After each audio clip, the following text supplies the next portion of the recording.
Hello, I'm here to discuss proper weighing and marking of a vehicle and preparing the center of balance formula for airship.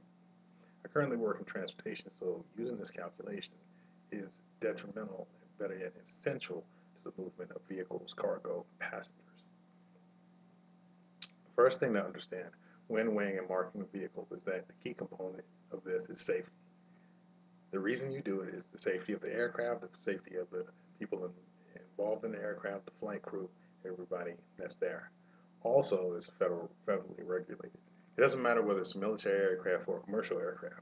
You can't just put an item such as a car or a truck or even a helicopter on a plane without calculating the center of balance and creating a load plan. Another thing to consider is the types of aircraft. Is it a C-17? Is it a C-5? Is it a C-130? Is it a commercial aircraft for those of you that are civilian? Those are important factors to consider the height, the weight, the length, and the width of a piece of equipment. Now, the materials you'll need will be a tape measure, duct tape, magic marker or permanent marker, and scales. The reason you need the scales is to weigh the front axle and the rear axle. With multiple axles, it changes the formula somewhat, but it pretty much stays the same. Now, first step is taking the tape measure and measuring from the very front of the end of the vehicle, which more than likely will be the bumper, measure from the bumper to the middle of the first axle. The first axle, the middle of it, would be where an imaginary line splits down the middle of the front tires. Now, you'll write D1 on the side of the vehicle. Now, you'll take a piece of tape and place it over the front wheels. You'll write D1 while leaving enough space for you to write weight 1.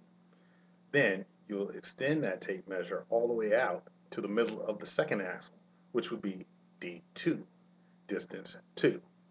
Now, you'll do the same thing that you did on D1 while placing the duct tape over the rear wheel. Now, you'll also begin to weigh the vehicle. You'll take portable scales, or if you have stationary scales, you'll simply just drive the front end of the vehicle over the front part of the scales. You'll take the portable scales, place them on the ground on a flat surface, and then roll the vehicle onto the middle and make sure that it's evenly spaced. Now that weight, you mark that on both sides of the vehicle, and that's your weight 1. Then you figure out weight 2, you roll the vehicle, the rear part of the vehicle up onto the scales, you have weight 2.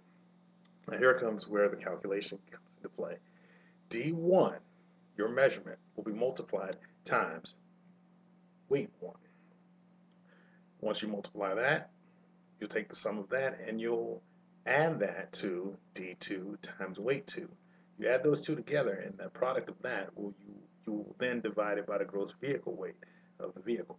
You'll get the gross vehicle weight by adding up weight 1 and weight 2. And you'll divide that by the gross vehicle weight and the sum of all your factors. You'll divide that and you'll get the center of balance. Now, the center of balance, you'll take the duct tape and mark a T on the doors of the vehicle on both sides. That way the air crew can see on both sides where the center of balance is. All your equations should be the same. It should also all be legible. Now, this formula seems difficult, but if you write it out or you create somewhat of a worksheet, it is simple to compute. And once you get the hang of it, you'll figure out, depending on the type of vehicle, unless there's variations in it, you can always use it. Now, when it comes to using 3 and 4 axles, the calculation will change. You'll have D1, D2, D3, D4, and you'll have to follow the same steps. It's just that you'll have more numbers. Now, the reason to learn this is that with a change in the economy, that you might have to get into a field that you don't know. I've done this as part of the military, but you can do this also in the civilian world. You never know; they might need people for movement control, for transportation, and this is like a base formula that if anybody gets it, it's quite easy. Hope you enjoyed my speech, and have a good day.